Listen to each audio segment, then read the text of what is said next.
First thing out of their mouth was, "You lived in those crack houses?" And I said, "Yeah." Hmm. I said, the only green I saw in the summer was when they spray painted the schoolyard green. That's the only green I saw. I never went to camp. Only when I was in the army I went to camp. But that's beside the point. But the bottom line is, I said, I lived amongst everybody. So it made me a better teacher because I knew how to relate to people and I knew how to relate to kids. And that's important in any job you have. You have to know how to relate to the neighborhood and relate to the people that you are either teaching or policing or whatever it is.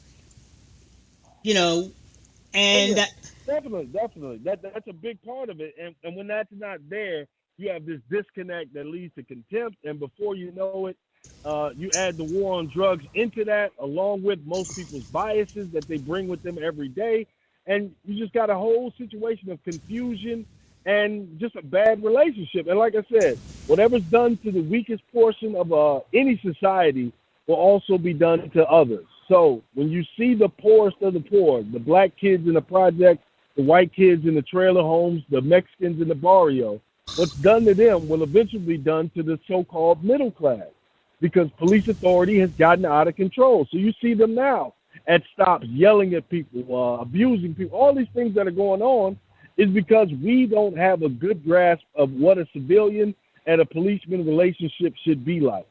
We've got people who couldn't find other work and decided to be a cop next to a guy who wanted to be a cop and is dedicated to doing a good job. That's a problem. We got way too many guys and women who shouldn't have a badge because it brings a lot of power, let alone a gun. and that power has to be handled responsibly. So that's the issue, man. I'm not saying this in terms of black and white. I'm saying this in No, terms of I civilian understand. state power, Now, civilian versus state power. now, if we can take all this and turn it around and get back to the Bible, okay, lessons that are learned in the Old Testament, not just the Ten Commandments, the other 613, they have to be updated and modernized for today's society. When the Bible was written, when Moses came down with the Ten Commandments and the other commandments were also written, you're talking about over 2,000 years ago. In the course of 2,000 years, society has changed a great deal. And that's why, with the story of Noah, okay, you have the first time that God says to man, "Why do you ask me now after all this devastation is done? You should have done something about it then." Well, that lesson holds true for even today. You know, and Yeah. he even went so far as to address the question of the Holocaust. And as terrible as the Holocaust was, God promised Noah that he will never intervene. In the Midrash it says, God will only work through nature. God will not change nature to make a miracle.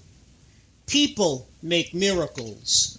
In other words, he said, if you have a deathly illness, and in Jewish they call it a mishaberach, if you ask a rabbi to say a special prayer for you on Thursday or Saturday, God won't listen.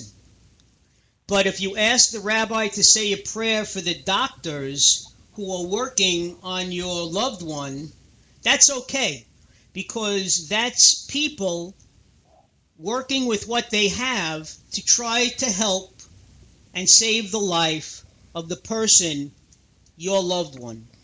Now, with the Holocaust, God held true to form. He did not intervene. It was a terrible thing, but these things were building up in Germany before 1932, when Hitler came to power. Nobody saw it coming. Yeah. Okay? People did nothing. When it finally happened, I asked my dad, because he was in World War II, and he grew up during that period. He said people just didn't believe the rumors that were coming out of Europe. When I talked to veterans, the few veterans that are still left, who liberated the camps. They said you would not believe the devastation when you talk about man's inhumanity to man, how they can do something like that. And they did it because ordinary people like you and me sat back and said, it had nothing to do with me. Okay? Yeah, yeah.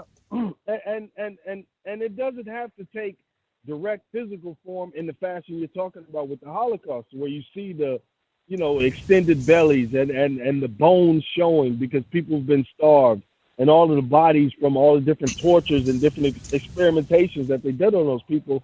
You can see it right now in Greece, to where the World Bank and IMF and basically the EU has decided that Greece will not only fail financially, but the people of Greece will essentially be serfs on their own land, which will be bought by all of the wealthy of Europe, and the rest of the world just watches and says, wow, that's horrible. Or Venezuela, the same thing is going on right now, to where they're making they're making basically a run on their currency. Inflation has risen to the amount to where no one can buy anything, and people are going to die. Like, we know these things are going on right now, and it's hard to try to combat them and try to make people aware so something can be done. But these things are still happening, and it's going to take a lot for us to get our act together. You don't even have to look at Greece. Look at Puerto Rico. Mm-hmm. Puerto Rico is going broke, okay? Yep. And they're a territory of the United States. A number of years ago, Detroit was going broke. I mean, what they used to show on the internet, they would show the burned out cities of Hiroshima after the bomb, and then what Hiroshima looks like now. And then they would, juxtapose that with the inner city of Detroit, where everything is crumbling and absolutely nothing was being done to fix it. Okay? Oh, yeah. But you always got to remember, in a crisis, what happens? Who benefits? So now the real estate will be really low. The wealthy from Auburn Hills and the surrounding areas of Detroit will come in and buy it up for a song. They'll own it. They'll push the other people out, and then they'll talk about the revitalization of Detroit. You know what I mean? So they'll pat themselves on the back. You brought up Puerto Rico.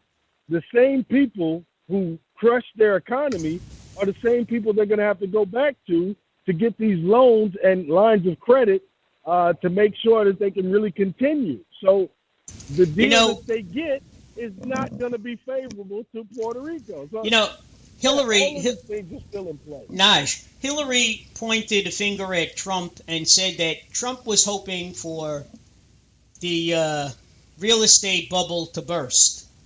And he very much said the same thing. He said, look, I'm an investor. I'm a real estate broker. What I want to do is buy low and sell high. He said, if I could buy property and turn it over at a profit, isn't that what I'm supposed to do?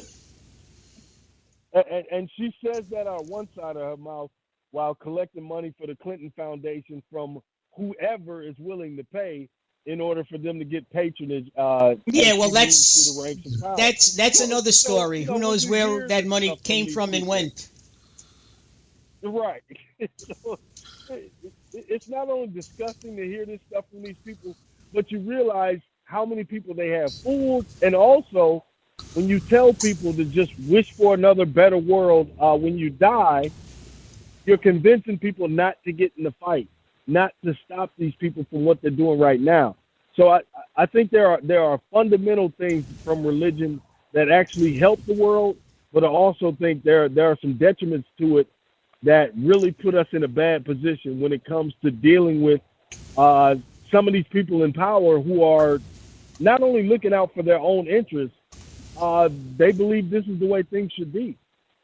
Well, on Facebook, one of the sites I belong to, one young woman posted a picture of her and her daughter. She said she's going through some tough times, so she'll take all the blessings that she could get.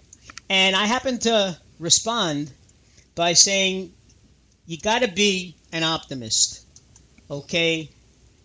Before you go to sleep, you have to know that hopefully, and Chad will say this, with God's grace, you'll wake up in the morning and it's another day and you're given another 24 hours, and what you make of those 24 hours is entirely up to you. If you want to wake up and have an attitude or feel the world owes you something, or if you want to be negative, then that's what's going to be. If you're going to wake up and see, how can I make my day better today than it was yesterday? That's the other side of the coin. And that's what I told her. Well, that's the beauty of the human condition, though, to be able to look into the abyss but still see not only some light, but some ways to get out of it and also to triumph over it. So, well, what you should understand is, you see, Naj, some people, like Chad, okay, will use religion as that, and that's okay. That's what they believe in, okay? And I say that for any religious person. But it also doesn't change the real world. So when you go to Wall Street and you say, well, I hope we don't bail them out, but I'll just trust in God that it'll go the correct way. That means they win. Like the idea of justice being coming down, from a lightning bolt to avenge, people who've been done wrong. I think it's a passive position that we shouldn't take. I think you have to not only have a positive attitude to get through whatever you're getting through, but you also have to be realistic and know that there is a fight. Burying your head in the sand will not solve anything. No, that's true. Proactive work. Just wipe them out. That's true. What was that, Chad? Well, I mean, if that's the case, then we should do what evolution teaches us to do, which is to wipe out that weaker link. If there's a religion or some sort of faith that's organized that doesn't really help mankind, then what we should do is kill them. I mean, that was Hitler's philosophy. He thought that through the evolutionary theory that if they can procreate more Nazis like him and get rid of the weaker species, which was the Jew, and others. Well, actually, then that would be okay. Hitler didn't even fit the description of blonde-haired, blue-eyed, so-called Aryan German. So that idea is out of the window. He actually studied eugenics. No, I said Nazi. I didn't say blonde-haired, blue-eyed. No. Hitler actually studied eugenics, which came from America and was the basis for a lot of not only Goebbels' work, but also Himmler. So these people had a huge grasp about what they wanted to do to seize power, but it had nothing to do with the idea of these people are weak or these people are that. It was the idea of we're about conquest, power, and domination. And any excuse to do it will do. I tell you guys, I hate to be I hate to be the timekeeper here. I mean, it is what it is. Y'all have a good night, man. I at a certain point, this just becomes frustrating, man. Because I think we managed. I think we managed to salvage the last hour instead of talking at each other. Okay. Yeah. And just remember, Naj, before 10 o'clock, it's all politics. It's a lot different. Okay, well, I'll come in for the politics hour next time. All right. I really don't want to do the religious thing anymore. It's just frustrating at a certain point, man. Either way, hope the best for all of y'all. Listen, have a great Memorial Day weekend, and enjoy yourself, Naj. All right. Good night, Naj. Same to you. And Chad, good night, everybody. Chad, you as well. Good night, Naj. Have a great Memorial Day weekend. Yeah, you too, guys. Enjoy the kids. All right. Thank you. Well, Felix, it's you and me. And Chad. Oh, there he goes. Chad just left. Well, it's you and me. Yep, ladies and gentlemen, it was a hell of a show. What a show. I have to say. But that's what we do on the Coffee If the people Club. that are listening to the show and missed on Blog Talk Radio and only heard part of the show, want to hear the rest of it, the whole show is complete uncensored.